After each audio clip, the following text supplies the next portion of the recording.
ఆహ్వానించగానే okay చెప్పలేదు. దానికి కొంచెం బాధపడతా ఒక 4-5 రోజులు ప్రొలాంగ్ చేసినందుకు కొంచెం విచారిస్తూ అన్నకి ప్రత్యేక థ్యాంక్స్ చెప్తున్నాను చూడన్నకి. ఆ తర్వాత పాల్మ్యాచి గారికి వందనాలు. వారు మొదటి రోజు ప్రసంగం చేశారు. అలాగే ఈరోజు తన సాక్ష్యాన్ని వాక్యాన్ని మనతో పంచుకున్న స్టీవెన్ బాబన్నకి, అలాగే పాటలతో మంచి ఊపు తీసుకొచ్చిన జాన్ అన్నకి, గోపాలన్నకి, అలాగే నిన్న 2 సాక్ష్యాలు 2 అన్నలు వచ్చారు, సన్నీ అండ్ అమిత్ అన్నకి ప్రత్యేక వందనాలు. ఆ తర్వాత పాటలు పాడినటువంటి చక్కటి పాటలు పాడిన సహోదరులందరికీ, ఆ టీం అంతటికి, కొయర్ టీం అంతటికి కూడా నేను ఎక్కువ టైం వాళ్ళకి ఇవ్వలేకపోయాను. ఏం పాటలు పాడాలో కూడా సరిగా వాళ్ళకి నేను గైడ్ చేయలేదు. కానీ చక్కగా పాటలు ప్రిపేర్ అయ్యి మంచిగా పాడి ప్రభువుని స్తుతించారు. వారికి మరి ముఖ్యంగా వర్తమానాలు పాటలన్నీ కూడా రికార్డ్ చేయడానికి గంటల తరబడి 3 రోజులు చాలా వెరీ టైట్ సీజన్ అండి. నిజంగా ఒక్క రోజు కూడా ఖాళీ లేని పరిస్థితి. కానీ వాటన్నిటిని కూడా అలా ప్రక్కన పెట్టి ఇది మన మీటింగ్, ఇది మన సంఘ కార్యక్రమం, ఇది మన పరిచర్య అని వారి సమయాన్ని ఇచ్చి ఇక్కడ వీటన్నిటిని రికార్డ్ చేస్తున్న తమ్ముళ్ళకి, మార్తారావుకి, యెహోషువాకి నా ప్రత్యేక వందనాలు. ప్రభు వారిని బహుగా దీవించును గాక. God bless you brothers. ప్రభు వారి కోసం ప్రార్థన చేయండి. చిన్న ప్రారంభంతో ఈరోజు దేవుడు వారిని చాలా అద్భుతంగా అనేక ప్రదేశాల్లో వారు చాలా చక్కటి ప్రోగ్రామ్స్ వాళ్ళు చేస్తూ ఉన్నారు. దేవుడు వారిని దీవించును గాక. ప్రత్యేకించి మనకు మంచి మ్యూజిక్ అందించిన బ్రదర్స్ సుమంత్, ప్రేమ్, చిన్న, జాషువా వారికి నా ప్రత్యేక వందనాలు. అలాగే శివ సౌండ్స్ మక్కపేట వారికి, జాన్ రాజ్ కుమార్కి నా ప్రత్యేక వందనాలు. ఇంకా మనకు వెన్యూ విషయంలో వాస్తవానికి తూర్పు బజార్ని ఏర్పాటు చేయాలి, పబ్లిక్ మీటింగ్ అని మేము అనుకున్నాము. కానీ యవనస్తులు కూడా త్వరగా కొన్ని ఉపయోగకరమైన తలంపులు మీ ముందు ఉంచాలని ఆశిస్తున్నాను. ఎఫెసీ పత్రిక 4వ అధ్యాయం 14వ వచనం. ఎఫెసీ 4:14.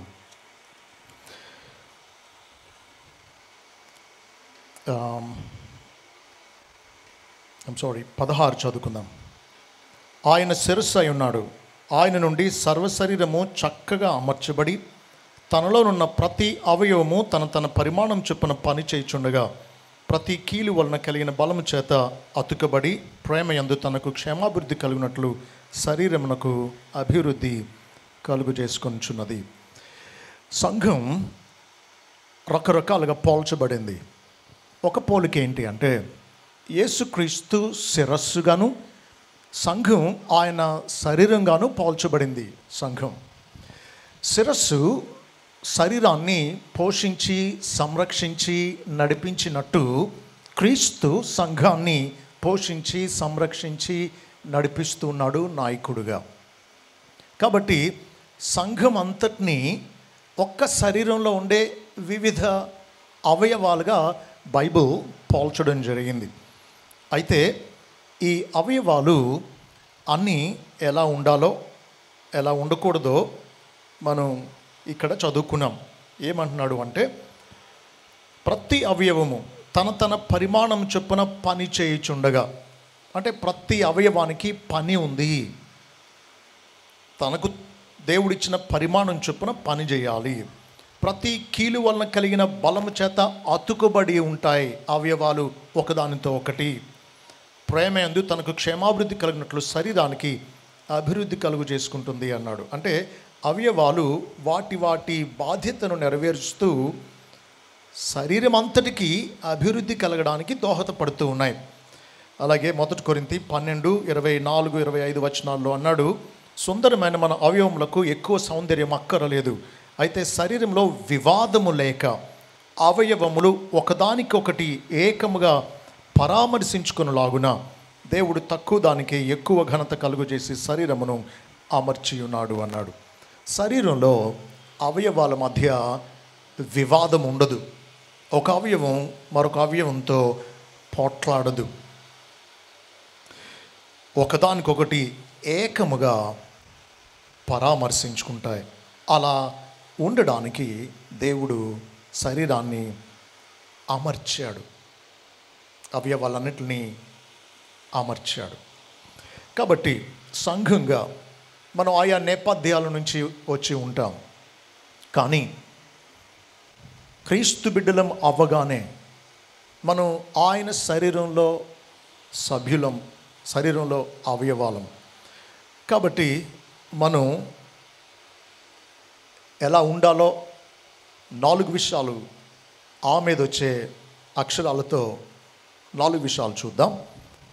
ఎలా ఉండకూడదో మరి తిరిగి ఆ మీద వచ్చే 4 పదాలతో చూద్దాం. మొదటిది ఎలా ఉండాలి, సంఘంగా అవయవాలంగా ఎలా ఉండాలి అని అంటే అవగాహన కోసం ఇలా చెప్పుకుందాం. శరీరంలో ఎన్ని అవయవాలు అవసరం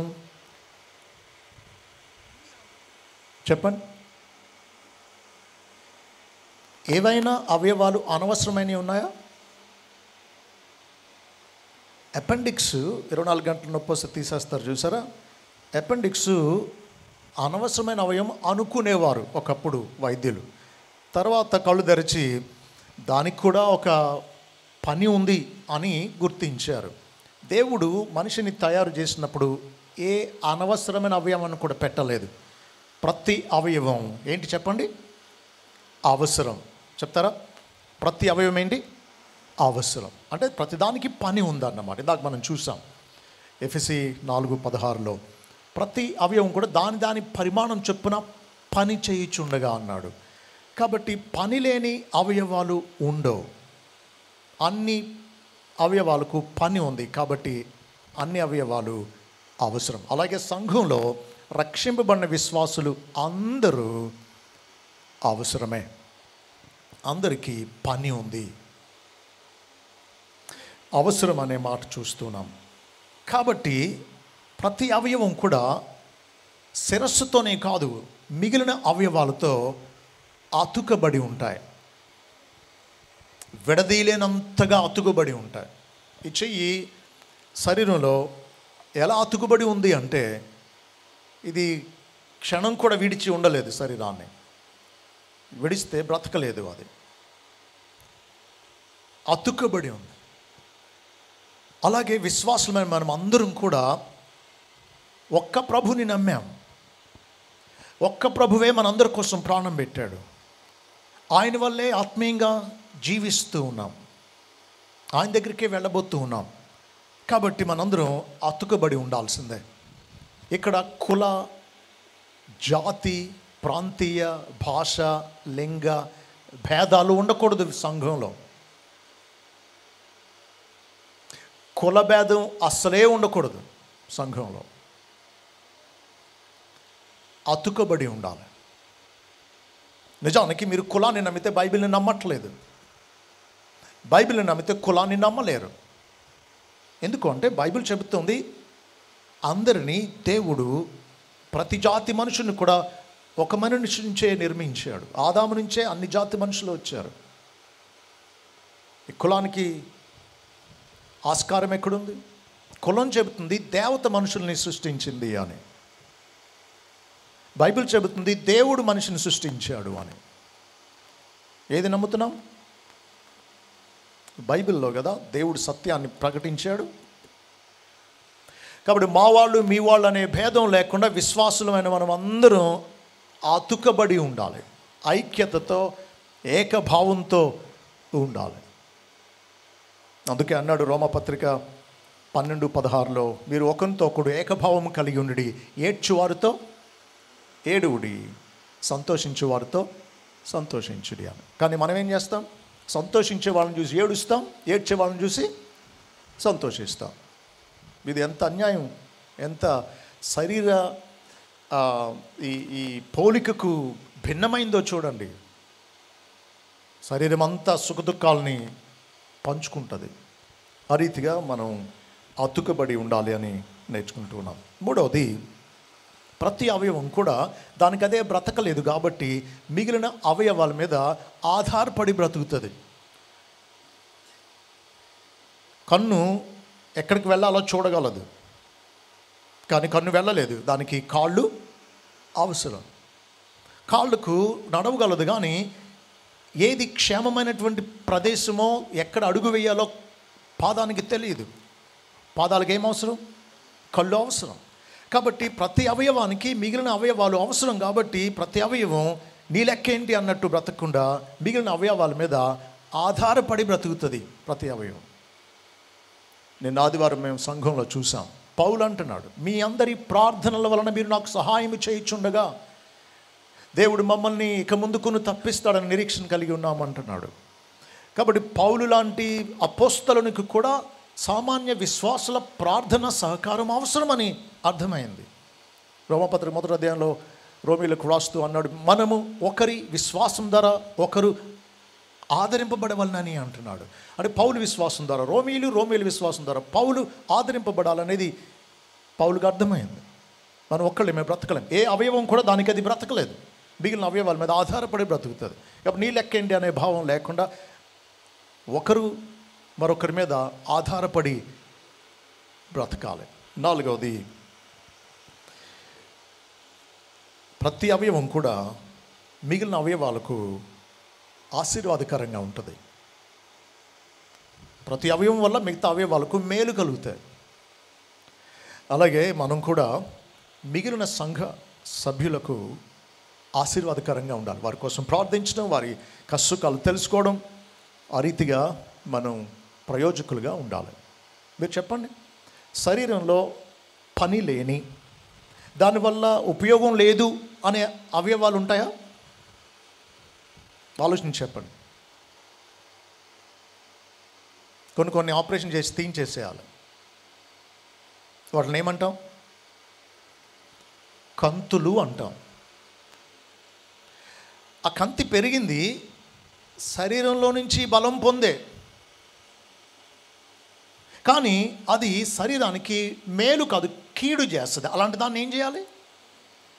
ఖర్చు అయినా, బాధ అయినా, డబ్బులు ఇచ్చి మరి హాస్పిటల్లో చేరి మరి ఆపరేషన్ చేయించుకుని మరి తీయించేసుకోవాలి. లేకపోతే మిగతా శరీరం అంతటికి దానివల్ల నష్టం కలుగుతుంది. కాబట్టి మీరు చెప్పండి, అవయవంగా ఉపయోగపడే అవయవంగా ఉంటే మంచిదా, లేకపోతే సంఘానికి కీడు అవమానం తెస్తూ, గొడవలు తెస్తూ, విభజనలు తెస్తూ, హానికరంగా ఉండే కంతుల్లా ఉంటే మంచిదా? చెప్పండి. ఇంత పెద్ద ప్రశ్న అడిగితే ఎలా అండి? మేము దీర్ఘాలోచనలో పడ్డాం, ఆలోచించి వచ్చే సంవత్సరం చెప్తామంటారా? చెప్పండి, అవయవాలుగా ఉందామా, కంతులుగా ఉందామా? అననీయ సత్పీరాలు కంతుల్లా ఉన్నారు. కాబట్టి దేవుడు వారిని హతమార్చి సంఘాన్ని నుంచి ఆయన తొలగించాడు. అప్పటి నుండి సంఘం చాలా వృద్ధి చెందింది. కంతి తీసేస్తే ఆరోగ్యం మెరుగుపడినట్టు అన్నమాట. 4 విషయాలు చూసాం. మనందరం క్రీస్తు సంఘంలో శరీరంలో అవయవాలాగా సభ్యులం. కాబట్టి అందరం అవసరమే. అందువల్ల అందరం ఒకరితో ఒకరు అతుకుబడి ఉండాలి. 3వది, ఒకరి మీద ఒకరు ఆధారపడి ఉండాలి. 4వది, ఒకరికి ఒకరు ఆశీర్వాదకరంగా ఉండాలి. ఎలా ఉండకూడదో 4 విషయాలు చూద్దాం. మొదటిది,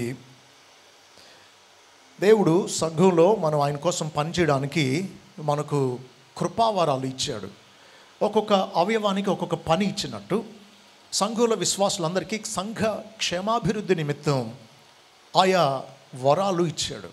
కన్ను చూడగలదు, చెవి వినగలదు, నోరు మాట్లాడగలదు, చేతులు పని చేయగలవు, కాళ్ళు శరీరాన్ని నిలబెట్టి నడిపించి పరిగెత్తించగలవు. ఏ అవయవానికి ఉండే విశిష్టత ఆ అవయవానిదే. ఒక అవయవం చేయగలిగిన పని మరొక అవయవం చేయలేకపోవచ్చు. కాబట్టి ఏ అవయవం కూడా అతిశయించకూడదు.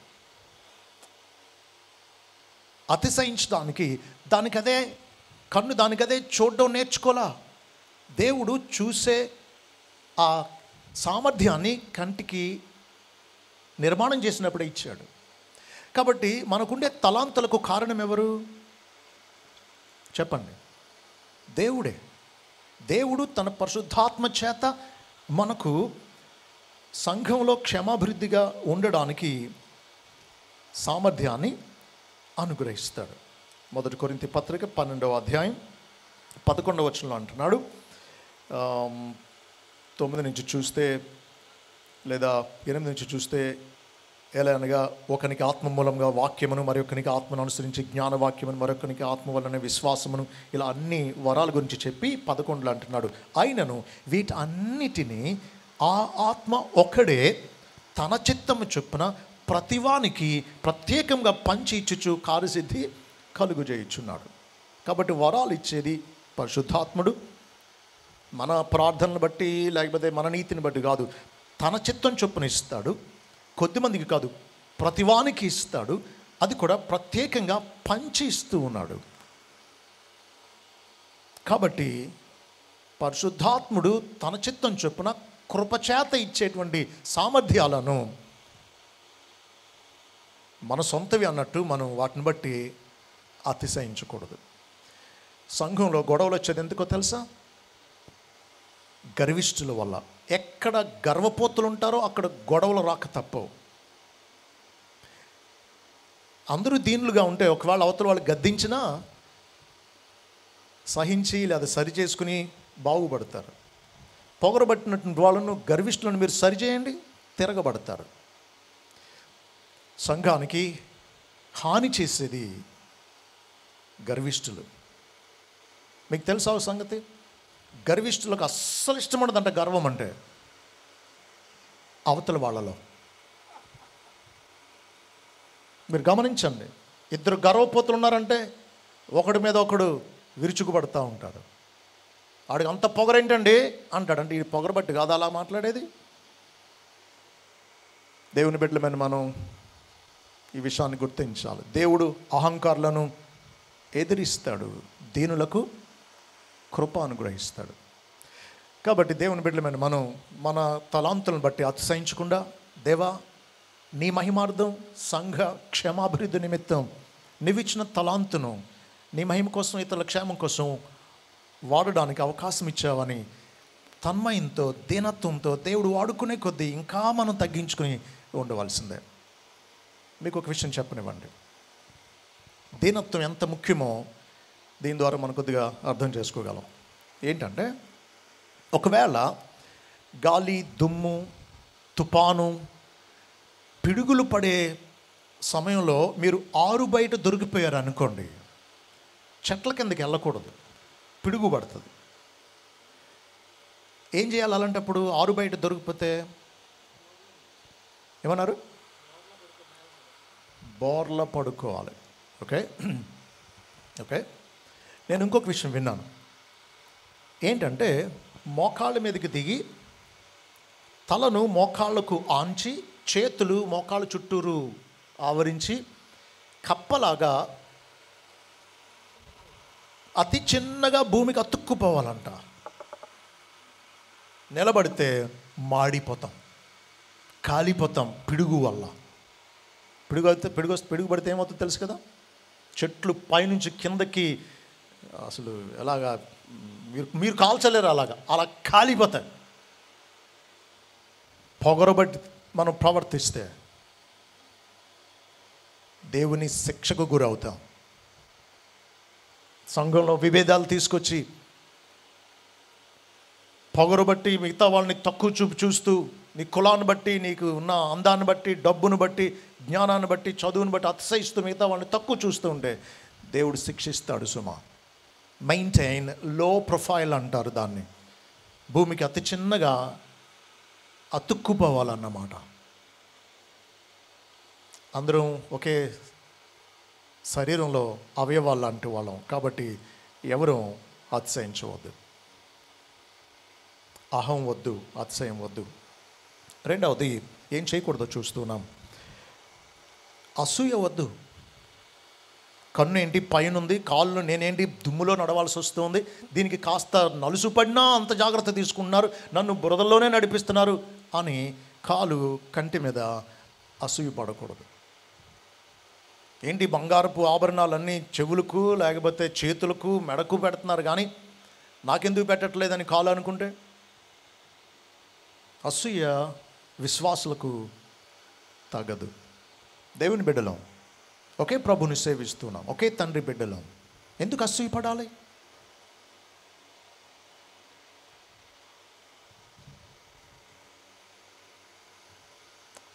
2 ఉదాహరణలు విన్నాను. ఒకటి జరిగింది, ఒకటి పురాణం, గ్రీకు మిథాలజీ అంటారు, గ్రీకు పురాణాల్లో ఉండే సంగతి. పురాణాలు అనగానే కల్పింపబడినాయి కాబట్టి దీన్ని టెక్నికల్గా సీరియస్గా తీసుకోవద్దు, కానీ పాఠం నేర్చుకుందాం. ఒక దేవత కనబడి మంత్రదండం ఇచ్చి, ఇది పట్టుకుని నువ్వు ఏదడిగినా సరే నీకు దొరుకుతుంది అందంట ఒక అతనితోటి. కాకపోతే ఒక షరతు చెప్పిందంట, నువ్వేది అడిగినా నీకు దొరుకుతుంది, నీ చుట్టుపక్కల వాళ్ళకి డబుల్ వస్తాయి అన్నాడు అందట. ఒక రకంగా సంతోషం, ఒక రకంగా దుఃఖం కలిగింది అతనికి. నాకు ఒకటి రావడం ఏంటి, అవతల వాళ్ళకి నేను అడిగినందుకు నాకు ఒకటేంటి, ఇతరులకు 2 ఏంటి అని చెప్పి కొంచెం అయిష్టంగా ఉన్నాడు. ఇంటికి వెళ్ళాడు, భార్యకు సంగతి చెప్పి దీన్ని దాచే బీరువాలో పెట్టి నువ్వేమి దీన్ని వాడొద్దు అన్నాడు. కొన్ని రోజులు అయిన తర్వాత భర్త పని మీద వేరే ఊరు వెళితే ఈమె అసలు ఏం జరుగుతుందో చూద్దామని చెప్పి తెచ్చి నాకు 100 బంగారు నాణ్యాలు కలగాలి అందట. కిలికిలి మన 100 నాణ్యాలు వచ్చేసినాయి అంట. అంతే, చుట్టుపక్కలంతా కేరింతలు కొడుతున్నారంట. ఏంటని బయట చూస్తే మాకు 200 బంగారు నాణాలు వచ్చేసినాయి, మా ఇంట్లో ఎలాగొచ్చినాయి తెలియదు, వాళ్ళేబుల్ అనుకుంటే మాకు వచ్చినాయి అనుకుంటున్నారు. ఇలాగ భర్త నడుచుకుంటూ వస్తున్నాడు, అందరు హడావిడి చూసి ఏమైందంటే మాకేంటో తెలియదు, ఇంటికి ఒక 200 బంగారు నాణ్యాలు దొరికినాయి అనగానే ఇంటికి వచ్చి భార్యని అడిగాడంట. ఏమైందంటే, నేను అదేనండి అసలు ఏం జరుగుతుందో చూద్దామని చెప్పి నేను 100 బంగారు నాణ్యాలు కావాలని అడిగాను, మనకు భలే అండి 100 వచ్చేసినాయి అంటే, ఏడిసావు మనకు 100 వచ్చినాయి, మన వాళ్ళు చూడ వాళ్ళందరికీ 200 వచ్చేసినాయి, ఏది ఇలాగి అని చెప్పి తీసుకుని నాకు ఒక కన్ను పోవాలి అన్నాడంట. అంటే అర్థం ఏంటి, అవతల వాళ్ళకి 2 కళ్ళు పోవాలని. కానీ ఇతనికి ఒక్కడికే పోయినాయి అంట. తర్వాత దేవత కనబడి ఏంటి సంగతి అంటే అందంట, నువ్వు మంచి కోరుకుంటేనే అవతల వాళ్ళకి డబల్, లేకపోతే నీకు ఒక్కడికే అందట. అన్యులు కూడా కథలు రాసుకుని ప్రజలకు పాఠాలు నేర్పారు. ఏమని? అసూయ ఆరోగ్యం కాదు అని. దేవుని బిడ్డలు మనం అసూయపడవచ్చా? జరిగిన విషయం మరొకటి చెప్తున్నాను. ఏథెన్స్ పట్టణంలో ఒక అతను ఒలింపిక్స్లో గోల్డ్ మెడల్ సంపాదించాడంట. అది తోటి క్రీడాకారునికి అస్సలు ఇష్టం అవట్లా. అంతకంటే అతన్ని బాధించింది ఏంటంటే, ఊరిలో సెంటర్లో ఆ గోల్డ్ మెడల్ సంపాదించిన క్రీడాకారుని యొక్క స్తూపాన్ని నిలబెట్టారంట, ఎత్తైంది, చెక్కి. లాభం లేదు, వీడికి ఎల్లప్పుడూ గౌరవం రావడం నేను సహించలేనని చెప్పి ఏం చేశాడంటే, ప్రతి రాత్రి 2:30-3 ఆ టైంకి వెళ్ళి సుత్తి శానం తీసుకుని కొంచెం కాళ్ళ దగ్గర చెక్కుతూ ఉన్నాడంట. చక్కగా అది పడిపోతే పగిలిపోద్ది, వెంటనే దానికి అంత మళ్ళా ఇంకొకటి కొత్తదేమీ తేలేరు అనేది అతని ఉద్దేశం. అయితే ఏమైందంటే, చెక్కుతా ఉన్నాడు. రోజు వెళ్ళి ఎవరికి తెలియకుండా ఒకసారి అమాంతంగా అది అతను అనుకున్నట్టు పడిపోయిందంట. కాకపోతే అతని మీదే చచ్చిపోయాడు. పొద్దున్న చూస్తే అందరికి అర్థమైంది, అతని చేతిలో సుత్తి శానం ఉన్నాయి, చచ్చిపోయి ఉన్నాడు. అసూయపడే వాళ్ళను మత్తయి సువార్త 20వ అధ్యాయంలో ప్రభు కడుపు మంట అన్నాడు. అసూయ కడుపు మంటకు దారితీస్తుంది. అసూయపడేవాడు తన భోజనం తాను సంతోషంగా అనుభవించలేడు, అవతల వాళ్ళకి బడి ఆడడం తప్ప. ఏ కోణంలో చూసినా అసూయ సంఘానికి క్షేమాభివృద్ధి కలిగించదు. ఏ అవయవం కూడా మరొక అవయవం మీద అసూయ పడదు. అతిశయం వద్దు, అసూయ పడవద్దు. 3వది, అసంతృప్తి చెందవద్దు. నాకు చిన్న పని అప్పగించారు, వాళ్ళకు పెద్ద పని అప్పగించారు, వాళ్ళకి 2 పాటలు ఇచ్చారు, నాకు 1 పాట ఇచ్చారు. అసంతృప్తి చెందవద్దు. దేవుడు ఎవరికి ఏ పని అప్పగిస్తే ఆ పనే చేసి దేవుని స్తుతిద్దాం. ప్రతి అవయవం తన పరిమాణం చొప్పున పని చేయుచుండగా, మనకి ఏ పని అప్పగించినా అది ముఖ్యమైనదే. ఆఖరికి కాలు చిటికన వ్రేలు కూడా అవసరమే. అది లేకపోతే అర్థమవుద్ది, నడకలో తేడా వచ్చేసి పరుగు పెట్టలేక, సరిగా నడవలేక అంగవైకల్యం అని అప్పుడు అర్థమవుతుంది. చిన్న వ్రేలుకు ఇచ్చిన పని కూడా ముఖ్యమే. కాబట్టి అది చిన్న పని, లేకపోతే నాది విలువ లేని పని, లేకపోతే నేను తెర వెనకాల పని చేయాల్సి వస్తుంది, కొంతమంది తెర ముందుండి గొప్పగా ప్రదర్శింపబడుతున్నారు అని వారికి అప్పగింపబడిన పనిని బట్టి, బాధ్యతను బట్టి అసంతృప్తి చెందకూడదు. ఒక చిన్న ఉదాహరణ విన్నాను, నన్ను ఆలోచింపచేసింది. విండ్ ఆర్గన్ అని చూడండి, కమ్మరి వాళ్ళ దగ్గర ఇనుమును వేడి చేయడానికి మంట దగ్గర గాలి రావడానికి గాలి తిత్తులని ఇలా ఇలా అంటారు, చూసారు ఎప్పుడన్నా మీరు? అలా పెద్ద విండ్ ఆర్గన్, కీబోర్డు పెద్దది ఆర్గన్ స్టేజ్ మీద ఒక ఆయన ప్లే చేస్తున్నాడు. అది పని చేయడానికి వెనకాల ఒక అతను ఈ విండ్ పైప్ని ఇలా ఇలా ఇలా అంటూ ఉన్నాడు. ఈ విద్వాంసుడు మ్యూజిక్ ప్లే చేసినప్పుడు సభ లేచి నిలబడి కేరింతలు కొడుతూ చప్పట్లు కొట్టి చాలా అభినందించిందంట. చాలాసేపు అందరూ అన్నారంట, వన్స్ మోర్ మళ్ళా పాడాలి అని. ఇతనికి నెత్తికెక్కేసింది, నన్ను ఇంత పొగుడుతున్నారు అని చెప్పి.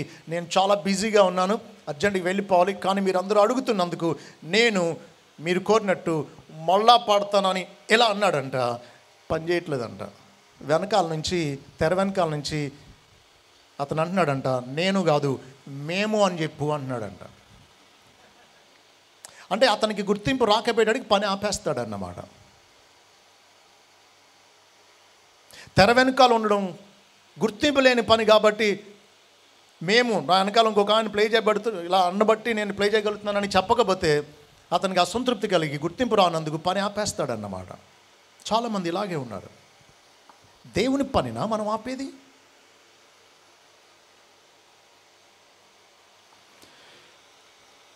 దేవుడు ఏ పని అప్పగించినా సంతోషంగా చేద్దాం, దేవుని కోసం అన్నట్టు చేద్దాం. ప్రతిఫలం రేపు దేవుడు ఆయన రాజ్యంలో తప్పగా ఇస్తాడు. 4వది, ఆఖరిది, అశ్రద్ధ చేయకూడదు దేవుడు మనకిచ్చిన పనిని, బాధ్యతను. ప్రభువు చెప్పిన ఉపమానంలో ఒక అతనికి 5 తలాంతులు ఇచ్చాడు యజమాని, మరొక అతనికి 2 తలాంతులు ఇచ్చాడు, మరొక అతనికి 1 తలాంతే ఇచ్చాడు. ఆ 1 తలాంతు ఇచ్చిన వాడు ఏం చేశాడు? నా యజమాని పెట్టని గుడ్లను పొదిగినట్టు అన్యాయంగా అడుగుతాడు అని చెప్పి అది తీసుకెళ్ళి దాచేశాడు. యజమాని వచ్చిన తర్వాత 5ను 10 చేసిన అతన్ని, 2ను 4 చేసిన అతన్ని అభినందించి, ఈ 1 తీసుకున్న అతను దాచిపెట్టినందుకు యజమాని అతన్ని శిక్షిస్తాడు. శిక్షించక ముందు అంటాడు, సోమరువైన చెడ్డ దాసుడా అని చెప్పి అతని దగ్గర ఉన్నది కూడా తీసి 10 ఉన్న అతనికి ఇచ్చి ఇతని వెలుపటి చీకట్లోనికి త్రోసివేయండి అంటాడు. దేవుడిచ్చిన తలాంతును వాడకపోవడం, ఇచ్చిన దేవుణ్ణి నమ్మకపోవడమే, ఆయనను నిర్లక్ష్యం చేయడమే. దేవుడు ఏ వరం ఇచ్చాడో అది పంచిపెట్టే వరమా, బోధించే వరమా, పరిపాలించే వరమా, బుద్ధి చెప్పే వరమా, హెచ్చరించే వరమా, ఏ ఆత్మవరం దేవుడు ఇచ్చాడో దాన్ని మనం వినియోగించాలి. లేకపోతే సోమరువైన చెడ్డదాసుడు అంటాడు. మీకు మాట చెప్పిన, ఏదైనా సరే, ముఖ్యంగా తలాంతులు, బ్రెయిన్ వాడకపోతే కొంతకాలానికి పనికిరాదు. అందుకని ఒక ఆయన అన్నాడు, use it or lose it అని. భాష అయినా అంతే. సంగీత వాయిద్యాన్ని వాయించగలిగిన నైపుణ్యమైనా సరే, నువ్వు దాన్ని వాడకపోతే కొంతకాలానికి మరుగున పడిపోతుంది. నీకు ఉపయోగపడదు, ఎవరికి ఉపయోగపడదు. దేవుని బిడ్డలమైన మనం ఆయన తన మహిమ కోసం, మన క్షేమం కోసం, సంఘక్షేమం కోసం ఇచ్చిన తలాంతులను అశ్రద్ధ చేయకుండా, పాతిపెట్టకుండా, దాచిపెట్టకుండా, పౌలు తిమోతితో అంటున్నాడు, నా హస్త నిక్షేపణ వల్ల నీకు కలిగిన నీలోని వరాన్ని ప్రజ్వలింప చేయమంటూ ఉన్నాడు. అంటే ఫ్యాన్ ఇట్ టు ఫ్లేమ్ అంటున్నాడు. అంటే చూడండి, పొయ్యి దగ్గర కూర్చుని మంట బాగా మండడానికి ఇసురుతాం. అలా దేవుడు మనకిచ్చిన తలాంతును అంతకంతకు పదును పెట్టి ఇంకా ప్రయోజనకరంగా మనం ఉపయోగించాలి తప్ప అశ్రద్ధ చేయకూడదు. మనందరం ఒకే శరీరంలో అవయవాలం కాబట్టి అందరికీ పని ఉంది. సంఘానికి వచ్చేటప్పుడు నాకేంటంట అని కాదు మనం అడగవలసింది, నేను ఏ రకంగా ఉపయోగపడతాను అనే అడగాలి. ఎందుకంటే పని లేని అవయవాలు ఏదైనా ఉంటే అవి కంతులే సుమా, అవి హాని సుమా, వాటిని తీయించేయాలి సుమా. దయచేసి అలా ఉండొద్దు. ఉపయోగకరంగా అవసరమైన అవయవాలుగా ఉందాం, అతుకుబడి ఉందాం, ఆధారపడి ఉందాం, ఆశీర్వాదకరంగా ఉందాం. ఎలా ఉండొద్దు? అతిశయపడవద్దు, అసూయపడవద్దు, అశ్రద్ధ చేయవద్దు, అసంతృప్తి చెందవద్దు. ఆ రీతిగా సంఘంగా మన పని మనం చేస్తూ శరీరం అంతటికి క్షేమాభివృద్ధి కలిగేటట్లు ఆశీర్వాదకరంగా ఉందాం. దేవుడు అటువంటి సంఘంగా మన స్థానిక సంఘాలను చేయనుగాక. Thank you. God bless you. దయచేసి ప్రార్థనలో ఉండండి. దేవుని వాక్యం నుండి ఉపయోగకరమైన చాలా శ్రేష్టమైన మాటలు మనం విన్నాం. ఈ మనందరి కోసం, ఒకళ్ళ కోసం కాదు, దేవుని వాక్యం అందరి కోసం. పరీక్షించుకుందాం. మనం ప్రభు శరీరం ఎంత భాగ్యం. ఆ ఇవాళ మనం ఒకరిదొకరు అతుకబడి సిర చెప్పినట్లుగా వినడం, ఇందులో ఎవరు ఎక్కువ తక్కువ కాదు. నీ కొరకు ఎంత వెల చెల్లించాడో నా కొరకు అంతే వెల చెల్లించాడు ఆయన. మనందరం ఒకే తండ్రి బిడ్డలం. అమూల్యమైన రక్తాన్ని కాచి మన కొన్నాడు ఆయన. దయచేసి ఎవరు తిరగండి, ప్రార్థన చేసుకుందాం. పిల్లలు కూడా ప్రార్థనలో ఉండండి. నేను ఒక మాట చెప్పాలి దేవుని సేవకునిగా, ఒక తండ్రిగా మీ అందరికీ. ఇందులో కొందరే భారంతో ప్రార్థన చేశారు, కొందరే పనిచేశారు, కొందరికే చాలా బాధ్యతగా చేశారు.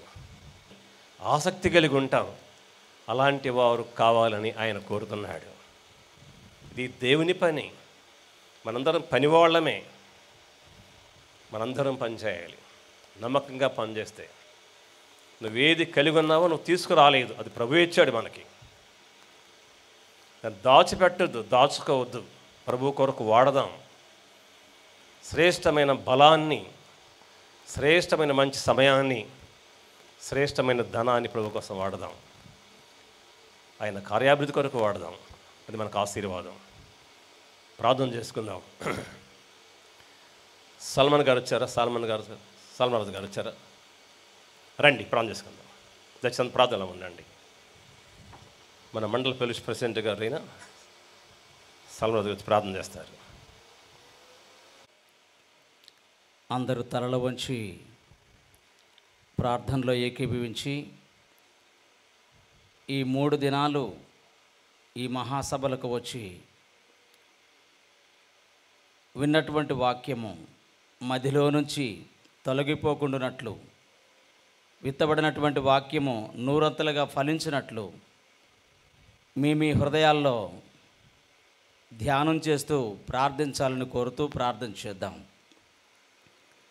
స్తోత్రములు తండ్రి, పరిశుద్ధుడైన మా దేవ, మీ ప్రశస్తమైనటువంటి నామమునకై మీకు వేలాది కృతజ్ఞతాస్తుతి స్తోత్రాలు చెల్లించుచున్నాము తండ్రి.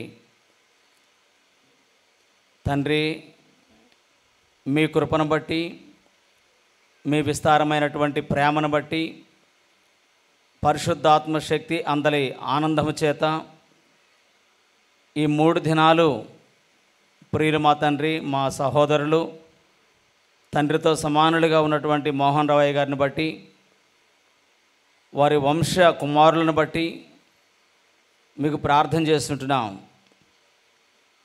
తండ్రి. ఈ 3 దినాలు వారి స్వార్థం కోరుకోలేదు, కానీ సంఘాలను సంఖ్యలో, నాణ్యతలో అభివృద్ధి చెందుటకై అనేక దూర ప్రాంతముల నుంచి మంచి వర్తమానికులను తండ్రి వారు తీసుకొని వచ్చి ఈ సభావేదికగా మీ సన్నిధిలో మా తండ్రి మంచి వర్తమానములు వినిపించాము. 3 దినాల నుంచి తండ్రి మేము వింటూనే ఉన్నాం. ఒక్కొక్క రోజు మా తండ్రి ఒక్కొక్క దైవజనుడి వర్తమానము సంఘములో ఉన్నటువంటి ప్రతి సభ్యులకు సభ్యురాలకి ఎంత క్షేమాభివృద్ధికరంగా ఉంటుందో మేము నేర్చుకున్నాము తండ్రి. మా నాయన ఈరోజు విన్నటువంటి వర్తమానము ఒక మంచి సాక్ష్యం చేత మీ యందు బలపడినటువంటి మీ సహోదరులను బట్టి, అలాగే శిరస్సుగా ఉన్నటువంటి ఈ శరీరము అదే క్రమంలో తండ్రి అవయవానికి ఉన్నటువంటి ప్రతి పనిని గూర్చి 4 అంశాలు తీసుకొని మా తండ్రి మాకు ఉపదేశించారు.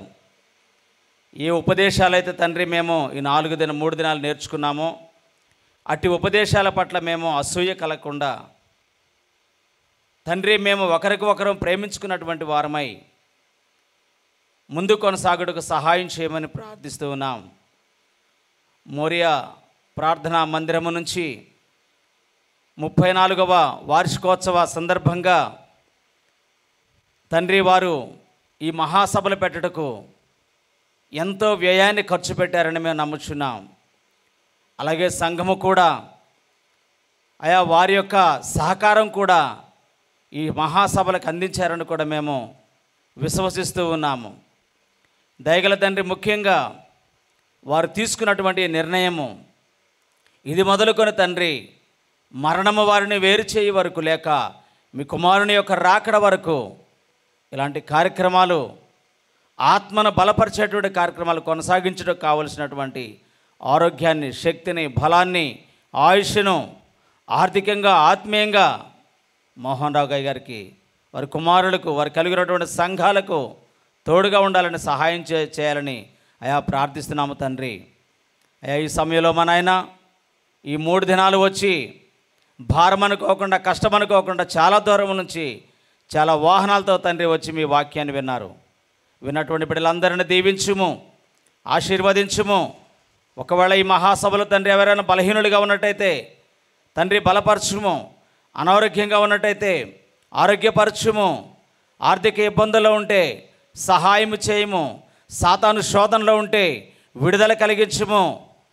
వారి కొదువైనటువంటి ఆశీర్వాదాలు ఏమైనా ఉన్నట్లయితే ఆ ఆశీర్వాదాలు కూడా మా తండ్రి నీ బిడ్డలకు దయచేయమని ప్రార్థిస్తూ ఉన్నాం. మీరు మహిమ పొందమని, తిరిగి ప్రయాణమై తండ్రి విశ్వాసులు సంఘము వారి వారి గృహాలకు, ప్రాంతాలకు వెళ్తుంటుండగా క్షేమకరమైన ప్రయాణం అనుగ్రహించి మరలా వారు ఆదివారం దినాన్ని కలుసుకున్న వరకు మీ సన్నిధి వారికిని నిర్వహించుతున్నటువంటి మీ దాసులు ప్రియులు మోహన్ రావు గారికి, వారి కుటుంబానికి సదాకాలము తోడుగా ఉండాలని కోరుతూ ఈ మనవులన్నిటినీ కూడా యేసుక్రీస్తు ప్రభు వారి యొక్క ఉన్నతమైన శ్రేష్టమైన నామంలో ప్రార్థించి ఆశీర్వాదాలు అడిగి వేడుకుంటున్నాము తండ్రి. ఆమేన్. ని స్తుతించుడి, ఎల్లప్పుడు దేవుని స్తుతించుడి, ఆ దేవుని స్తుతించుడి, ఎల్లప్పుడు దేవుని స్తుతించుడి. ఇది పాత పాట, అందరం పాడండి. సకల ప్రాణులు యెహోవాను స్తుతించుడి, సకల ప్రాణులు యెహోవాను స్తుతించుడి, ఎల్ల ప్రజలు చేరి, ఆ ఎల్ల ప్రజలు చేరి, ఎల్లప్పుడు దేవుని స్తుతించుడి, ఆ దేవుని స్తుతించుడి, ఎల్లప్పుడు దేవుని స్తుతించుడి. సకల ప్రాణులు యెహోవాను స్తుతించుడి, సకల ప్రాణులు యెహోవాను స్తుతించుడి, ఎల్ల ప్రజలు చేరి, ఆ ఎల్ల ప్రజలు చేరి, ఎల్లప్పుడు దేవుని స్తుతించుడి, ఆ దేవుని స్తుతించుడి, ఎల్లప్పుడు దేవుని స్తుతించుడి. మన తండ్రి అయిన దేవుని యొక్క ప్రేమ, మన కొరకు రక్తమంతా కాచి మన కొరకు మరణించి సమాధి చేయబడి తిరిగి లేచిన ఆయన కుమారుడైన యేసుక్రీస్తు వారి విస్తారమైన కృప దేవుని వాక్యాన్ని మీకు అర్థమయ్యేట్టుగా చేసి నడిపిస్తూ పోషిస్తూ బలపరుస్తున్న దేవుని యొక్క ఆత్మ సహాయము మనకును సకల పరిశుద్ధులకును కూడిన ప్రతి బిడ్డ ప్రతి కుటుంబానికి చేరిన ప్రతి ఒక్కరికి సదాకాలంతో నడిపించునుగాక. ఆమేన్. ఆమేన్. మీ అందరికీ వందనాలు.